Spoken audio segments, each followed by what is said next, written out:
สวัสดีครับพบกับช่อง Easy DIY แล้วนะครับเป็นช่องอะไรง่ายๆนะครับทำอุปกรณ์ง่ายๆกระจุกกระจิกภายในบ้านนะครับวันนี้นำเสนอครับดีไซน์ค่อนข้างจะประหลาดนะครับล้ำๆนะครับก็เป็นที่แขวนกุญแจนะครับแล้วก็มีที่วางของกระจุกกระจิกเช่นโทรศัพท์มือถือหรือกระเป๋าสตางค์หรืออะไรนะครับวางได้ตามนี้เลยครับเราไปชมวิธีการทำกันเลยเรามาเริ่มกันเลยนะครับอุปกรณ์ที่ต้องใช้นะครับมีไม้ทั้งหมด6ชิ้นครับมีไม้ทั้งหมด6ชิ้นนะครับแล้วก็มีที่แขวนกุญแจครับเป็นบ่วงแบบนี้นะครับแต่ว่ามาดัดให้มันอ้าออกนิดนึงเพื่อที่จะแขวนกุญแจได้นะครับแล้วก็หูคล้องนะครับคล้องนี่แล้วก็กาวร้อนครับเลยคือตะปูเกี่ยวนะครับเรามาเริ่มกันเลยครับเริ่มจากขนาดก่อนนะครับขนาดก็30 คูณ 8นะครับยาว30 เซนนะครับคูณ 8 เซนนะครับไปไม้ชิ้นต่อไปเลยครับไม้ชิ้นนี้เนี่ย18 เซนนะครับยาว18 เซนที่สำคัญก็คือต้องบาก45 องศานะครับบาก45 องศาตรงนี้ด้วยนะครับตัวต่อไปนะครับตัวนี้24 เซนนะครับ24 เซนนะฮะ45 องศาหัวท้ายครับนี่ครับนี่นะครับแล้วตัวนี้12 เซนนะครับบากหัวท้ายมันเหมือนกันนะครับ45 องศาเช่นกัน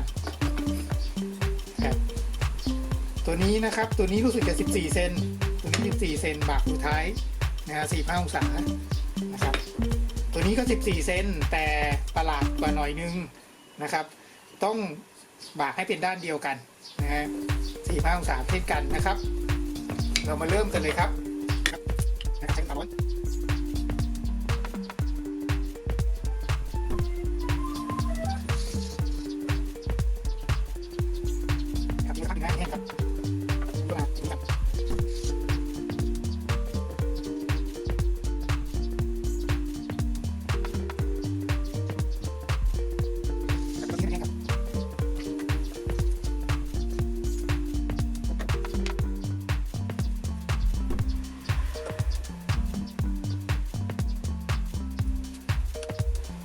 ตรงไหนที่เป็นร่องกว้างๆนะครับให้เอาขี้เลื่อยนะฮะใส่เข้าไป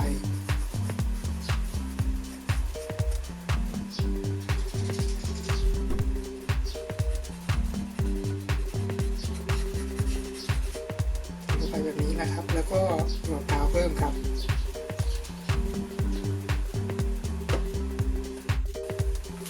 เสร็จแล้วระหว่างรอนะครับเรามาติดตัวนี้พางๆนะครับติดไม้นี้กับตัวนี้นะครับ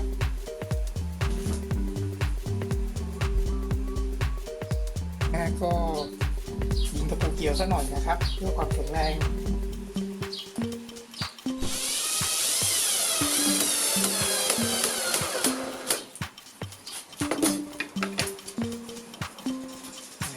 ครับแล้วก็มาติดกาวตรงนี้นะครับที่ตำแหน่งนี้นะแล้วก็ทิ้งให้กาวเซตตัวสักพักหนึ่งนะครับมาติดตรงนี้ต่อนะครับ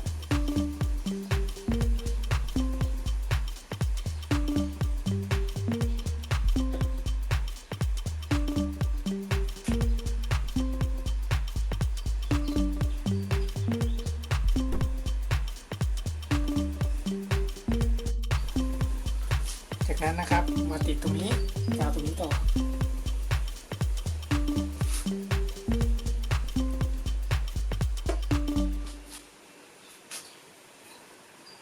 แล้วก็เราทิ้งไว้สักพัก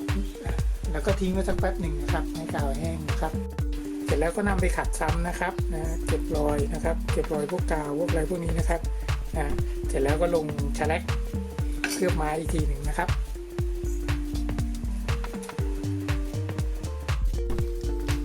จากนั้นนะครับทาด้วยแฉลกนะครับแฉลกขาวนะครับ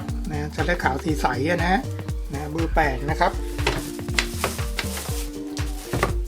ทาเพื่อเคลือบไม้ให้ไม้มันไม่เป็นเสี้ยนนะครับ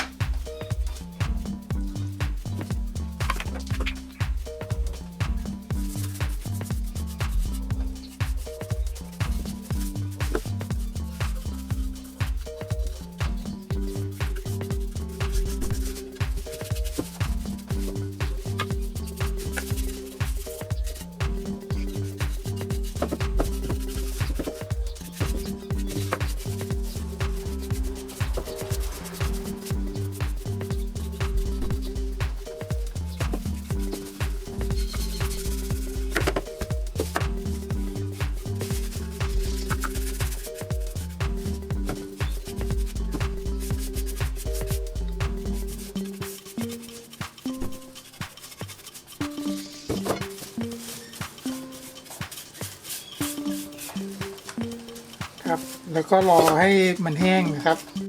ทำการติดตั้งนะครับติดตั้งก็ใครจะจ่อแขวนตัวแขวนก็ได้นะครับนะหรือไม่แขวนก็กาวสองหน้านะครับ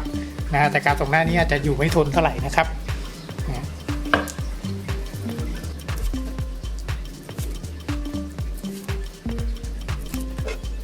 ครับวิธีติดกาวสองหน้าให้อยู่แน่นนะครับก็คือทำความสะอาดพื้นผิวตรงนี้ก่อนนะอย่าให้มีสิ่งสกปรกเลยมีฝุ่นมีอะไรเงี้ยนะครับมันจะติดทน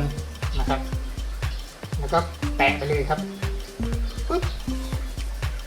ขอบคุณมากครับสำหรับการรับชมคลิปนี้นะครับหวังว่าเป็นไอเดียดีๆไอเดียหนึ่งนะครับในการออกแบบชิ้นส่วนตกแต่งบ้านนะครับขอบคุณครับ